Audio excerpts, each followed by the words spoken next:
بسم الله الرحمن الرحيم. الحمد لله الذي هدانا لهذا وما كنا لنهتدي لولا أن هدانا الله، والصلاة والسلام على حبيبه ورسوله محمد خير خلق الله وعلى آله وأصحابه ومن نصره ووالاه. أما بعد، السلام عليكم ورحمة الله وبركاته. محترم جماعت، همه شما را با این روز سعید، روز جمعه و با این ماه نورانی، ماه شریف رمضان که الان در دهه مغفرت آن قرار داریم، تبریک و تهنیت گفته برایتان از درگاه خداوند مهربان تنصیحتی و خانه آبادی و سعادت آخرت را آرزو میکنم و دعا میکنم که خداوند با فضل و کرم خودش از تمام خطا و سیئات ما و شما درگذرد و در این دهه مغفرت ما و شما را در دریای مغفرت از شستشو دهد و در روزهای باقی مانده این ماه شریف و ما و شما باز هم توفیق و باز هم غیرتی بیشتری طاعت و عبادت را نصیب ما گرداند. برادران عزیز، ما در ماه قرار داریم که ارزنده است که هر لحظه ما و شما همدیگر را با این ماه تبریک گوییم، زیرا این ماهی است که پیامبر گرامی صلی الله علیه و سلم وعده کردند. این سخن یک شخص عادی نیست، بلکه این وعده پیغمبری بر حق خدا است که گفتند من صام رمضان ایمانا و احتسابا غفر له ما تقدم من ذنبه. هر کسی که در ماه شریف رمضان با ایمان و احتساب روزه دارد، تمام گناه‌های گذشته او مغفرت کرده می‌شود. و یا پیامبر گرامی صلی الله علیه و سلم فرمودند من قام رمضان ایمانا و احتسابا غفر له ما تقدم من ذنبه. هر کسی که شبهای رمضان با عبادت گذراند و شب زنده داری کند، اگر با ایمان و احتساب، تمام گناه‌های گذشته او بخشیده می شود. شما خوب توجه کنید و این دو حدیث پیغمبر صلی الله علیه و سلم که در این ماه روزه داشتن و در شبهای این ماه عبادت کردن سببی پاکیزه شدن ما و شما از گناه می شود. شما تصور کنید که یک لباس شما 11 ماه پوشیدید و باری هم چرکی به نگاه نکردید، چقدر چرکین و آلوده می شود. در دوام 11 ماه خدا می داند که و چقدر گناه ها ما و شما آلوده شدید، هم جسم ما هم روح ما.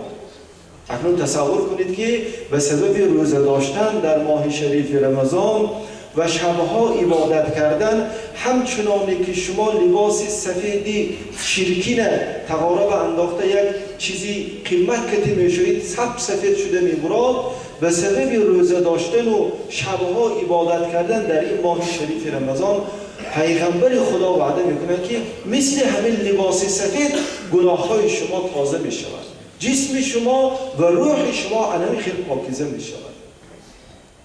لیکن به یک چیز دیگر این دو حدیث شما توجه کنید که کی ما به این وعده پیغمبر سزاوار شده میتوانیم، اگر که روزه و اگر که عبادت های ما و شما ایمانا و احتسابا باشد. یعنی این روزه‌داری های و این عبادت های ما و شما با ایمان باشد که به خدای یک و یگانه و پیغمبر بر حق او محمد صلی الله علیه و سلم و قرآن عظیم الشأن و روز قیامت ایمان داشته باشیم و همین ماه شریف رمضان به روزه داشتن ما فرضی الهی بودنشه، دلیلش از قرآن، آیت قرآنی که دی ما و شما خبر یافته ایستاده همین خیل اگر روزه داریم و همین خیل خدا را عبادت کنیم. دوم احتساباً، یعنی ما به این ثواب‌هایی که خدا و پیغمبر برای روزه‌داران و عبادت کنندگان وعده کرده‌اند ما و شما باور داشته باشیم که روزه این یک چیزی عادی نیست.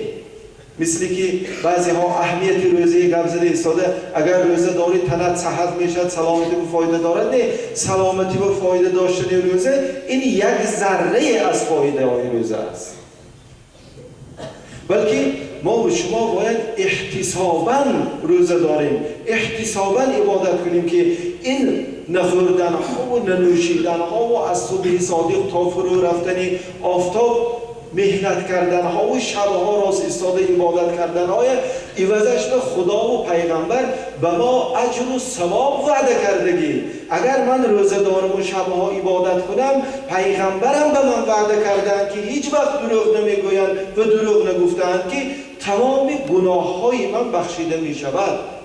باید ما با این اعتقاد روزه داریم، با این اعتقاد ما و شما چیکار کنیم؟ عبادت کنیم. لیکن همین روزه داشتن های ما و شما، همین عبادت کردن های ما و شما بغیر از با ایمان و با احتساب بودن باید یک چیزی دیگر هم داشته باشد. یعنی در ماه شریف رمضان فقط از خوردن و نوشیدن ما خدا باید دور نگیریم، فقط از با زوجه خود یک جا شدن خدا باید از صبح صادق تا فرو رفتن آفتاب دور نگیریم، بلکه در برابر از این سه عمل دست کشیدن از تمام عملهای بد، سخنهای بد و بیهوده و حتی از گمانهای بدی که در دل انسان پیدا می شود باید دست و زبان و قلب خود را ما و شما پاکیزه نگه داریم. آن وقت روزه ما همون روزه حقیقی می شود، آن وقت عبادت ما همون عبادت حقیقی می شود که پیغمبر خدا صلی الله علیه وسلم وعده کردند که تمام گناه های بنده مغفرت کرده می شود. وگرنه پیغمبر خدا صلی الله علیه و سلم می فرمایند که رب قائم حظه من قیامه السحر و رب صائم حظه من صیامه الجوع و العطش. بسیار شب زنده دارایی هستند که شبها دور و دراز مسجدها و رفته ایستاده جماعت کرده عبادت میکنند، لیکن نصیب آنها از همون شبها عبادت کردنها جز بیدارخوابی و عذاب بیدارخوابی چیزی دیگر نیست. بسیار روزه‌دارهایی هستند که از صبح صادق تا فرو رفتن آفتاب احتیاط میکنند، نمیخورند، نمینوشند، اما نصیب آنها از آن روزهشان غیر از همون تشنه ماندن و گشنه ماندنشان دیگر هیچ چیز نیست، یعنی هیچ اجر و ثواب ندارد. این چه روزه داری، این چه شب عبادت کردن که به جز بیدارخوابی و گرسنگی و تشنگی اجر و ثواب ندارد. این همون روزه و همون عبادتی که در آن ایمان و احتساب نباشد. در برابر همون روزه و همون عبادت دست و زبان بنده از گناه ها، از سخنهای بیهوده پاکیزه نباشد، قلب بنده از اندیشه های و گمان های بیهوده پاکیزه نباشد. اگر از این روزه داری، از این شب زنده داری، بنده فقط همون عذاب گرسنگی و تشنگی، همون عذاب بیدارخوابی میکشد و خلاص.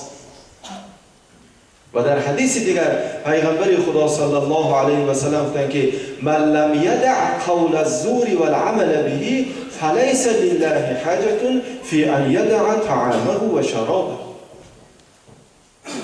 هر کسی که در ماه شریف رمضان روزه داشته ایستاده، شبها عبادت کرده ایستاده، از سخنهای دروغ و غیبت و بیهوده باز نایستادگر، پس برای خدا هیچ حاجت نیست که این بنده از سحر تا شام گرسنه و تشنه گردد. یعنی این حدیث پیغمبر صلی الله علیه و سلم معنی و موضوع امروزی ما و شما را خیلی روشن میکند که من لم یدع قول الزور والعمل به فلیس لله حاجة فی ان یدع طعامه و شرابه. اگر که از دروغ، از غیبت، از کار گناه، از عمل بیهوده دست نکشی، پس برای خدا چه حاجت است که تو از سحر تا بگاه گرسنه میگردی و تشنه میگردی؟ معنی روزه فقط گرسنگی و تشنگی نیست. معنی روزه این است که از خوردن و نوشیدن و شهوت راندن باز استیم و حتما در برابر این از تمام عملهای گناه و بیهوده و سخنهای گناه و بیهوده باز استیم تا به اون وعده پیغمبری بر حق خدا صلی الله علیه و سلم ما و شما شامل شویم که پیغمبر علیه السلام مغفرت را برای روزدار و برای شب زنده‌دار ماه شریف رمضان وعده کرد.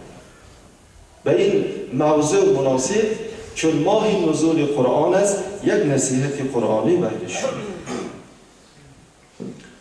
اعوذ بالله من الشیطان الرجیم. بسم الله الرحمن الرحیم. یا ایها الذین آمنوا لا يسخر قوم من قوم عسى ان يكونوا خيرا منهم. یکی از عادتهای بدی که عموم انسانیت گرفتار آن است این است که هر یک ملت و هر یک قوم، حتی هر یک دهه، حتی در شهر هر یک گذر نسبت گذری دیگر یا دهه یا قوم دیگر یک عیبگیری میکند، یک ناپسندی دارد.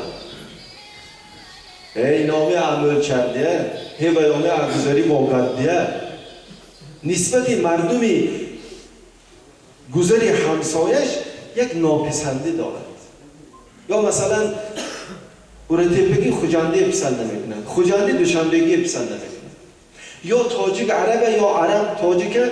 عموما این در عموم انسانیت هر یک گروه خودش از همه بالا خیال میکنند و نسبت گروه دیگر، ملت دیگر، ناحیه دیگر، قوم دیگر یک ناپسندی اظهار میکنند. اما خدای تعالی ما و شما بنده های مؤمنش با همین صفت بهترین ما خطاب میکند که یا ایها الذین آمنوا. یعنی این خطاب خدا، این مراجعت خدا مخصوص به ما و شما اهل ایمان است که این یک شرف بزرگ است برای ما. از این 6 میلیارد زیاد انسانی که در کره زمین است، همگی 1 میلیارد و چند میلیون فقط شامل این مراجعت خدا هستند، باقی 5 میلیارد دیگر نیست. این یک شرف است ای آنانی که صاحب ایمان هستید. پس ما باید به این مراجعت خدا با تمام وجود گوش اندازیم که خدا ما را مراجعت کرده چی می‌فرماید تا با جان و دل آن را اجرا کنیم. میگوید لا یسخر قوم من قوم. هیچ یک قوم شما قوم دیگری را مسخره نکند، از خودش پست نداند. چرا؟ عسى ان یکونوا خیرا منهم. شاید اینکه اون قومی که شما وی ناپسند میکنید و مسخره میکنید نزد خدا از شما دیده مرتبه‌ای بالاتر داشته باشه. شاید از جهت زندگی وی از شما پستر باشد، از جهت منصب وی پستر باشد، از جهت حسن و جمال وی پستر باشد، لیکن شاید از جهت تقوا نزد خدا وی مرتبهش بلندتر باشد. بنابراین هیچ یک قوم از شما ای مؤمنها قوم دیگرتان را مسخره نکند که شاید که آن قوم از قوم شما بهتر باشد. ولا نساء من نساء عسى ان يكون خيرا منهن. چون عادتا مسخره کردنها زنها به بسیارتر می شود. زنها نسبت به همدیگرشان بسیار با نظری پست نگاه میکنند. همین که یک کرته قیمتتر پوشیدن الکی دیگر زنها همشان در نزد آنها هیچ هستند. همین که یک گوشوار قیمتتر کردن الکی فوکشان کمتر بالاتر و این خیلی کشی جابه نیست گفته ایستاده دیگر زنهای اون هم پسند نمیکنند. بنابراین خدای تعالی الهیده زنهای ذکر میکند که و مبادا کدام از زنهای شما زنهای دیگر مسخره نکند، پس نزند. شاید که اون زنها یا اون زن از این زنی مسخره کننده بهتر باشد، شاید کرتش ارزان باشد، شاید اولادش پایان باشد، شاید گوشوارش طلا نباشد، اما شاید تقوای او نزد خدا زیادتر باشد و در نزد خدا او مرتبه بالاتر داشته باشد. بنده ای که در نزد خدا مرتبه داشته باشد شما باید مسخره کنید، الکی خودتان مسخره هستید، زیرا که او الکی مرتبه خود را یافته است.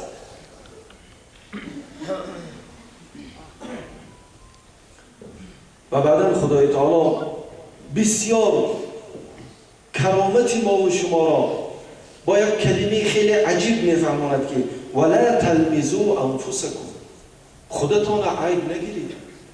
یکی که از خودش عیب میگیرد، شاید بعضی لحظه ها با هم خطا کردن گوییم، لیکن در عموم هر یکی ما و شما خودمان خیلی انسان های خوب میدانیم.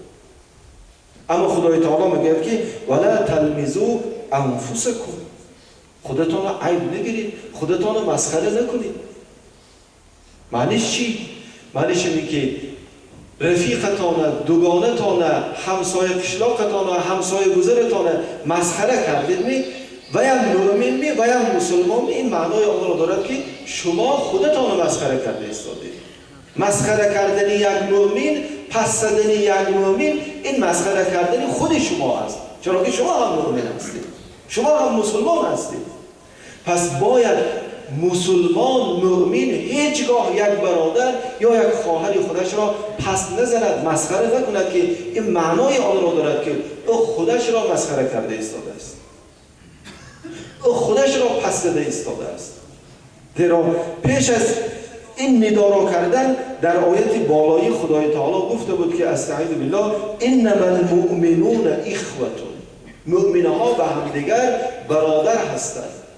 فاصلحوا بین اخویکم، پس شما که با همدیگر برادر باشید کار و زندگی خودتان بین همدیگر به اصلاح بیارید. اگر که همدیگر مذاق و مسخره کنیم و همدیگر از خود پس دانیم و پس زنیم، اگر کدام برادرگری می شود؟ کدام مهر و محبت می شود؟ واتقوا الله، از خدا بترسید، لعلکم ترحمون، تا شاید به رحمت خدا مشرف شد. ولا تنابزوا بالالقاب، همدیگرتان را با لقب‌هایی که به شما نمیفارد نام نگیرید، جیغ نزنید. فلان چولاق، بسمدان غوث، فلان دراز. اگر همین گفتان رفیقتان شنیده ایستاده دلش رنجه، پس دانید که شما گناه کردید، گناه کبیره کردید. بنابراین خدای تعالی میگه که ولا تنابزوا بالالقاب، همدیگرتان با لقب‌هایی که به خودتان نمیفارد فریاد نکنید، جیغ نزنید. اما اگر لقب‌هایی که مثلا صاحب لقب شده و دیگر خفه نمیشده باشد اگر باید ضرر ندارد، لیکن اکثر انسان‌هایی که شما لقبشان نگیرید اگر و یا قهرشان نگیرید، قهرشان که آمد شما از این دست کشید. این گفت قرآن است. ببینید قرآن عظیم الشأن برای یک جمعیت خوب انسانی ساختن تا کجا نصیحت‌های برای ما و شما میکنه، چقدر مسئله های در نظر میده شده، اما بعضی جنگ و جنجال ها و حتی کشتار ها از پشت همین چیزها می شود، همین چیزهای میده می شود. بیس الاسم الفسوق بعد الایمان، چقدر بد است که انسان صاحب عنوان مؤمنی شود، ایمان به صاحب شود، مؤمن شود و بعدا همین گناه های صادر کرده، یک کس مسخره کرده، یک کس لقب که ناپسند کرده ایستاده، بعد وی نامش مؤمنی فاسق شد. چقدر بد است که بعد مؤمن شدن باز شما فاسق هم شوید. مثل که رئیس شوید، چقدر مرتبه خوب، بعدا دزدی که دست به افتادگی رئیسی دزد. چقدر بد است رئیس و با دزد، چقدر بد است مؤمن باز فاسق. بیس الاسم الفسوق بعد الایمان، حیفا که هم تو عنوان خوب مؤمنی با کلمه فسق و فاسقیگری آلوده. و من لم یتب فاولئک هم الظالمون. من فکر بکنم که در یک ماه قرار داریم که ماه شریف رمضان، همه الحمدلله روزه، از تاثیر گرسنگی و تشنگی قلبها ملایم بعد از شنیدن این نصیحت از این اخلاقهای زشت ما و شما به خود ما وعده دهیم که برمیگردیم، دست میکشیم از این صفتها. اصلا در هر یک ماه شریف رمضان بنده حرکت کند که یک صفتی بده از خودش پرت آید. پس بیایید ما وقتی که همین نصیحت در چنین ماه شریف، در دهه مغفرت، در روز جمعه شنیده ایستادیم، ما و شما حرکت کنیم که از همین عملها دست کشیم، پرت آییم همین مسخره بازی، همین لقب که نام گرفتن و دیگرهای ناپسند کردن، پرت آییم. از همین مسخره چی فایده میبینیم؟ از همین لقب گفتن چی فایده میبینیم؟ دهه مغفرت از هر چی بود به همدیگر بخشیم، مغفرت کنیم همدیگر تا خدا ما را مغفرت کند، تا که از برکت ماه شریف رمضان ما و شما بهره ور گردیم. اگر توبه نکنیم چی؟ خدای تعالی میگه که و من لم یتوب فاولئک هم الظالمون. هر کسی که شنیده ایستاده این نصیحت قرآن از این صفتهای زشت دست نکشد، پس آگاه باشد که این خیلی انسانها ظالم هستند.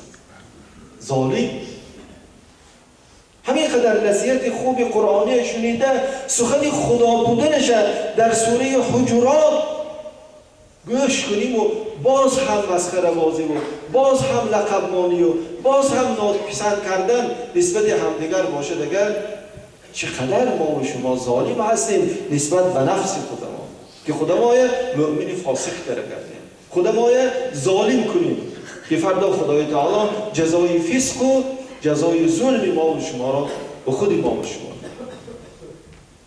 بدترین ظلمی که انسان میکند این به خودش است. بعدا خدا باز از نو مراجعت میکند، باز هم با همین کلمه زیبا یا ایها الذین آمنوا، یعنی ما و شما را میگه ای آنانی که صاحب ایمان هستید. اگر از ایمان دیده صفتی بزرگتر میشد، خدا حتما همون صفت که ما و شما نام میگیرید، ای ثروتمندان میگفت، نه خدای تعالی ای سرداران میگفت، نه خدای تعالی گفت که یا ایها الذین آمنوا، بای هستی، کمبغل هستی، خوشرو هستی، بینور هستی، رئیس هستی، کارگر هستی، فرقش نیست، ایمان داری داخل این هستی. یا ایها الذین آمنوا، ای مردم مؤمن، اجتنبوا کثیرا من الظن ان بعض الظن اثم، دور استید، پرهیز کنید از بعض از گمان کردن ها. یک کسی یک کاری نادرستش مثلا شما ندیدید و از یکان عملش، از یکان رفتارش یا از یکان چیز خود به خودتان خلاصه می‌کنید که این آدم همین کار گناه کرد، در دلتان نسبت همون آدم گمان بد پیدا میشه. خدای تعالی میگه که ای آنانی که صاحب ایمان هستید از گناه کردن پرهیز کنید، زیرا اینکه البته بعضی گمان ها گناه هست، یعنی گمان بد نسبت یک برادر مؤمن یا خواهر مؤمن چه است؟ گناه است.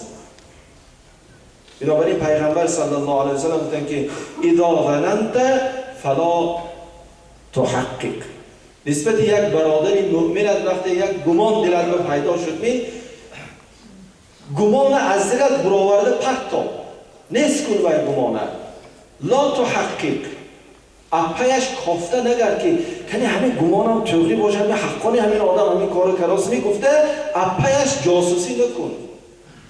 گمان آمد می گمان از دلت بر نیست کن، دل صاف کن. نسبت برادر مؤمن دلت صاف باشد، بیغش باشد، نسبت برادرت گمان کردی گردی اگر محبت نمیشه.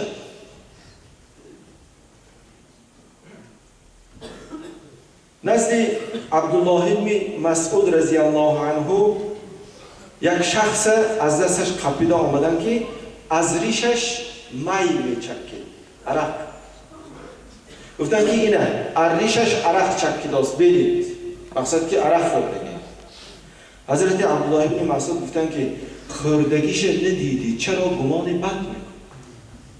کی خوردنش بینی که پیاله بالا کرده خورده ایستاده است، بعد شاهد شد که گفت که این عرق میخوره. خب ریشش رو شاید از یک تا چکیده است یا کسی چاشیده است روش. ببینید تا چی درجه بین همدیگر ما و شما حرکت کنیم که مهر و محبت کنده نشود، که حتی از ریشش عرق چکیده است گفتن که دهنش به فردوسی کشد ندیدی کو گمان بد چون میکنیم. ما آن وقت حکم میبراریم گفتن که بینیم که همین گناه کرد. ببینید نسبت همدیگر چقدر باید ما و شما با احتیاط باشیم. یا اینکه حکایه های عجیبی هست در این باره، روایت های گوناگون هست، من بعضیش میبیارم. یک شخصی به نزد حضرت عقبه رضی الله عنه آمده، یا عقبه آمده ایستاده، گفت که یک دو سه همسایه های من عرق میخورد و که عرق خوردناشون هیچ قپیده نتونست توصیه. من چند کس پاسبان موندگی همین که قپیدن من پیش شما بگیرم میبیام و جزاش میتیم. گفت خلیفه با خلیفه در جواب چی گفتن؟ من ستر عورت مؤمنین فکأنما استحیا موعودة من قبرها. اگر گفتم عرق خور باشد همسایه ها، وظیفه تو همچون برادر مؤمن همسایه مؤمن نصیحت کردم، فهمم که نخور این حرام، عرق خوردگی من این خیلی جزاها دارد. گفته ایستاده فهمم، لیکن دهنی دری و ای به پاسبان ماندن هیچ کس تو به نه خدا و نه پیغمبر شریعت یا وظیفه دار نکرده است که دری همسایه به پاسبان مانده که عرق خوریش قپمون و ای جزاتیه. این خیلی شریعتی ما این خیلی چیز نیست. گفتن برعکس گفتن کسی که عیب برادری مؤمنشه پوشانه دگر، گویا اینکه یک دختری که پدرش از جاهلی زنده دور کرده بود و زنده کرده باشه. یک دختره که زمان جاهلیت به پدرش از جهل زنده دور کرده بود و همون عذاب که دیگه خواب بیچاره جان داده مرده بود. چقدر کاری بود. گفتن یک برادر مؤمن عیبش پوشانیدن، گویا اینکه دختری زنده گور شده تو از گور زنده کرده برآوردی. مؤمن نسبت برادر مؤمنش باید همین خیل رفتار، همین خیل گمان نیک داشته باشه. ما یک کسی بینیم که مگزین عرق برآمد، اینم رسوا بوده است. شاید یکم چه پرسیدنی در اومد، شاید همون مگزین چی به یکم گپش بود. به همین مانند مثال‌های دیگر. از گمان پرهیز کنید. گمان بد نسبت برادر و خواهر مؤمنتان نکنید، که گمان بد نسبت برادر و خواهر مؤمنتان این گناه است. ولا تجسسوا. قرآن باز هم پیشتر می رود. گمان بد نکنید، با میگد ولا تجسسوا. گمان دلتون پیدا شد می عاقبش همین تحقیق کنم حقانی عرقخور می یا حقانی زنا و رفتاس می حقانی رباخور می گفته از پس وای جاسوسی نکنید، پاییده نگردید. ولا تجسسوا، وظیفه شما نیست. اگر گناه کنند نزد خدا و خدا جواب میده. ولا یغتب بعضکم بعضا، و همدیگرتان غیبت نکنید. غیبت چیست؟ پیغمبر صلی الله علیه و سلم گفتن که اگر عیب‌هایی که ما نسبت همون یک برادر یا خواهر مؤمن ما میگوییم در وقتی نبودنش در او باشد چی؟ همین عیبش هست که ولی بسیار مجلس ها اگر ای غیبت نکن، اگر غیبت نه بودگیشه گفتاسیم ده حقانه همه خیلی کن اصلا هم دله گفته میماند. اما پیغمبر صلی الله علیه و سلم میگویند که غیبت چیست؟ گفتن که ذکرو که اخاک بما یکره، برادرت در وقت نبودنش یک سخنی گویی که اگر وی باشد از تو خفه می شده باشد، این غیبت است. و گفتند این کان فیه ما تقول فقط اغتبته و این لم یکن فیه ما تقول فقط بهته. اگر عیبی که نسبت برادرت در غایبش گفتی باشد، ارمی غیبت است. اگر نباشد تو این تهمت است که گناه دیگر است.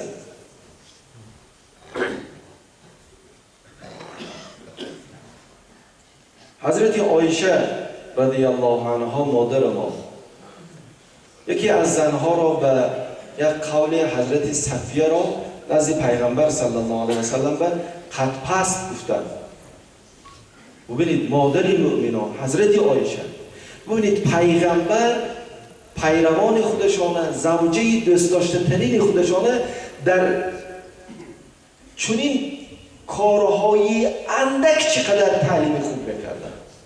وقتی حضرت عایشه مادر ما یک زنه گفتن که قد پست، پیغمبر علیه السلام میدانید چی گفتن؟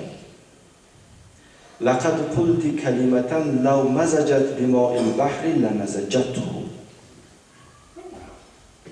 یک گپ گفتی، یک کلمه گفتن که اگر دریا به پرتایی دریا بلند میشد. یک کلمه، یک زنه گفتن که قد پست، گفتن که همین یک کلمه قد پست گفته که همین خیلی کلمه بد، غیبت، همین خیلی رسوا که همین خیلی بدبو، همین خیلی افلاس که اگر دریا به پرتایی دریا بلند میشد. گفتن وای بر حال ما که مجلس های ما چقدر پر از غیبت است. ظاهرا خیلی خرسند که خوب صحبت های خوب شد، اما خوب اندیشه کنیم که چند کس غیبت کرد، در حالی که یک کلمه غیبت پیغمبر گفتن که دریا به پرتایی دریا بو میگیرد. پس بیایید در این ماه شریف، در این دهه مغفرت، از اون غیبت هایی که کردیم همدیگر بخشیم و آینده دیگر به این گناه خود را آلوده داریم. حتی یک قصه عجیبی هست، قصه ماعز و غامدیه، یک مرد و یک زنی که در زمان پیغمبر صلی الله علیه و سلم زنا کردند. بعد زناشون به خودشان نزد پیغمبر علیه السلام آمده اعتراف کردند که ما همین کار حرام کردیم و جزای ماهان همین دنیا بتید که ما طاقت جزای آخرت نداریم. قانون شریعت همین خیلی است، گناهش رو بنده این دنیا به جزا گیرد، آخرت به جزا نیست. این بنده ها که از مکتب پیغمبر علیه السلام تعلیم گرفته بودن و از آخرت سخت می‌ترسیدن، گناهشان به اخراج دادن که جزای شریعت ما بتید همین دنیا به خلاص شد. جزاشان سنگسار بود، مردم جمع کردن دشت به تا میانشان گور کردن و با سنگ آنقدر زدن که مردن. یک دو نفر پیغمبر علیه السلام گوششان به سخناشان در آمد که میگفتن که نه عیبش خودش آمده پیغمبر بگو من سگ با این مرده برفت گم نزده گشتن گیرد بود. پیغمبر هیچی نگفتن و مراسم سنگزنی تمام شد. بعد رفته ایستاده بودن که یک خیلی مرده دیدن.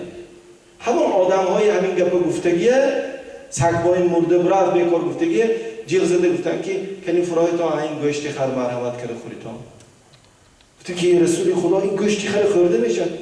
گفتن که حاضر همون دو سه سخن گفتان کن در حق همین ماعزکتی غامدیه و از این دیده پلیدتر و رسواتر بود، در حالی که تو آنها را سرزنش کردی آنها اون حالت در دریای جنت آوازه داشتند.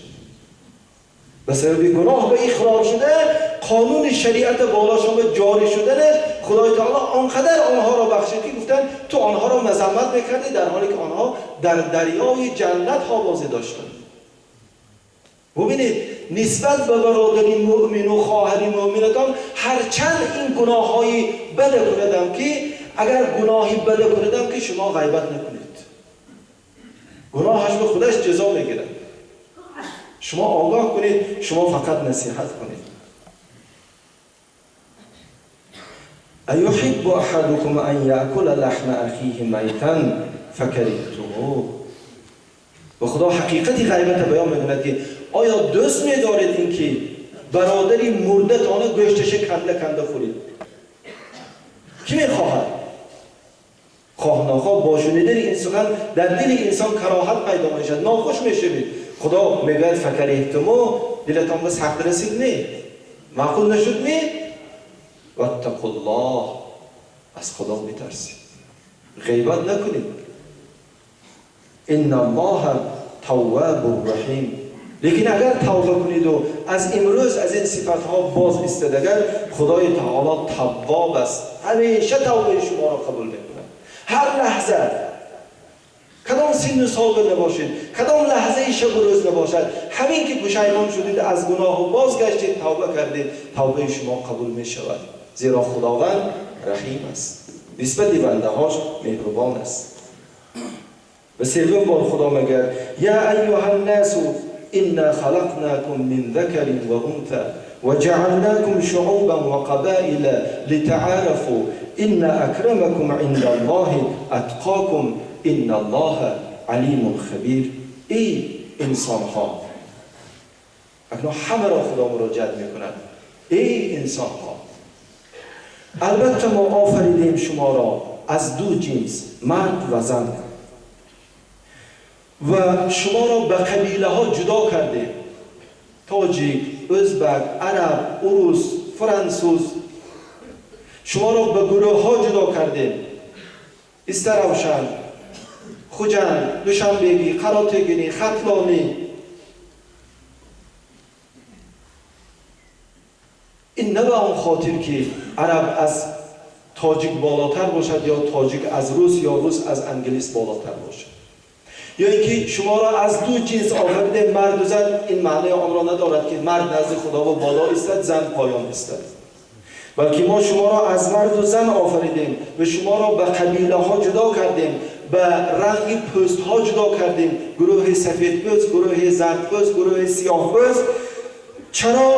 لتعارفوا، تا که شما به زندگی آسان شود، شناسایی با همدیگر آسان شود، همه یک رنگ و همه یک زبان شود. اگر میلیارد مردم جدا کردن و دولتداری کردن و حکمرانی کردن و ترتیب و انتظام کردن خیلی کاری مشکل است. بنابراین جدا شدن به قبیله ها و به ملت ها و به دولت ها و جدا شدن به سرخ و سفید و سیاه این معنی آن را ندارد که کسی از این صفت ها بالاتر می ایستاده باشد، بلکه این برای همدیگر را شناختن و در زندگی آسان زندگی کردن است. بلکه خدا با تاکید میگوید که ان اکرمکم عند الله اتقاکم. ترازی خدا این خیلی نیست که از روی منصب انسان برکشد یا بایگری یا زیبایی یا اینکه از حسن و جمال و از رنگ پوست، بلکه ترازی خدای تعالی تقوا است. ان اکرمکم عند الله اتقاکم. البته با اکرام ترین شما نزد خدا، ناوابسته از آن که وی تاجیک است یا عرب است یا روس است یا اینکه با یا کمبغل یا سیاه یا سفید یا خوشرو، فرقش نیست. با اکرامترین شما کدامتان که نباشید نزد خدای تعالی با تقواترین شما است. چقدر از خدا ترسید، کدام پایه زندگی و کدام ملت و کدام رنگ و پوست و حسن و جمال به نباشید اگر شما نزد خدای تعالی با اکرامترین بنده میشوید. اگر با اکرامترین بهترین بودن شما هیچ خلق خدا پیخست نکردم خفه نشوید که ان الله علیم خبیر. البته خدا دانا است، خدا باخبر است، خدا آگاه است. شما تقوا کردن گیرید، برای پروردگارتان مرتبتان را یافتن میگیرید. اصلا مردم به شما بها ندهند، اصلا مردم به شما ارجگذاری نکنند. بنابر همین برادران عزیز، در ماه شریف رمضان و دهه مغفرت این یک نصیحت خوبی قرآنی بود. اگر ما و شما این گفته‌های قرآن را در زندگی خود ما عملا جاری کنیم، ان شاء الله چقدر آبادی و مهر و محبت و خوشی و شادمانی در زندگی ما و شما زیاد می شود. به همین شما در این راه از درگاه خداوند مهربان یک جهان توفیق و انصاف آرزو میکنم و دعا میکنم که خداوند همه ما و شما را توفیق عمل کردن به این نصیحت قرآنی عطا فرماید برحمتک یا ارحم الراحمین. خیراتی که از طرف شما جمع شده است برای آبادی مسجد 1635 سامانه و اینچنین یک برادر ما جراحی داشتیم، در حق بیمارشان دعا طلب کردیم و اینچنین یک برادر دیگر ما هم بیمار بودن، در حقشان دعا. چندین نفرها چنین التماس کردن که بیماری ها دارن، چند جوان ها التماس کردن که سفری دور و دراز دارن و چندین های دیگر التماس کردن که امتحان دارن برای داخل شدن به مکتب های، در حقشان دعا کنیم. ان شاء الله در آخر دعا میکنیم. و اینچنین برای مدرسه همگی 2165 سامانه خیر شده است. خیلی غیرت کردن، همت کردن برادرای عزیز. و این چنین 3 دانه انگشتری و 1 دانه حلقه از طرف زنها به فکرم. خب یک برادر دیگر ما بیمارشان خطابی می‌بردیم برای طبابت، اون کس هم دعا طلب کردن. و یک گروه زنها 700 سامانی همون 3 دانه انگشتری و 1 دانه حلقه برای مدرسه خیرات کردن. پول جدایی، تلاواری جدا. زنها خیلی همت کردن که از مردها هم گذشتن. دعا کنیم خدای تبارک و تعالی خیر و احسان این برادرای، این خواهرای، این مادرای، این دخترهای کسی که نباشن مقبول درگاهش گرداند. چه مرام و مقصد نیکی که داشته باشن برآورده خیر گرداند. خدای تعالی این زنهای از زیورهای جنت نصیبشان گرداند. خدای تعالی همه بیماران ما و شما و آنهایی که خصوص دعا التماس کردن شفای عاجل و کامل عطا کند، جراحه‌هاشان با موفقیت به انجام رسد. همه آنهایی که سفر دارن پروردگار سفرهاشان بی خطر باشد و سالم و غانم با علمهای فراوان به وطن و خانه‌شان برگردند. همه آن جوانهایی که امتحانهای داخل شوی دارند خداوند برایشان ذهنی برا و زبان گویا دهد که با سربلندی امتحان سپرده دانشکده‌ها و مکتب‌ها و داخلش برای آبادی جمعیت ما و شما مردم تاجیکستان متخصص‌های خوب شده آماده ایستاده خدمت کنند و خدای تبارک و تعالی همه ما و شما و عموم جمهوری تاجیکستان از ماه شریف رمضان و ثواب‌های آن و فضیلت‌های آن بهره ور گرداند و تمام نیت‌های بدی که دشمن‌ها نسبت این جمهوری عزیز ما می‌کنند بالای خودشان چپه گرداند. ربنا آتنا فی الدنیا حسنه و فی الآخرة حسنه و قنا عذاب النار برحمتک یا ارحم الراحمین. صفهای زیشتر کنتان بیرون برادرها هرچی 1 نفر هم از آفتاب که داخل شد سایه برای ما و شما یک ثواب است.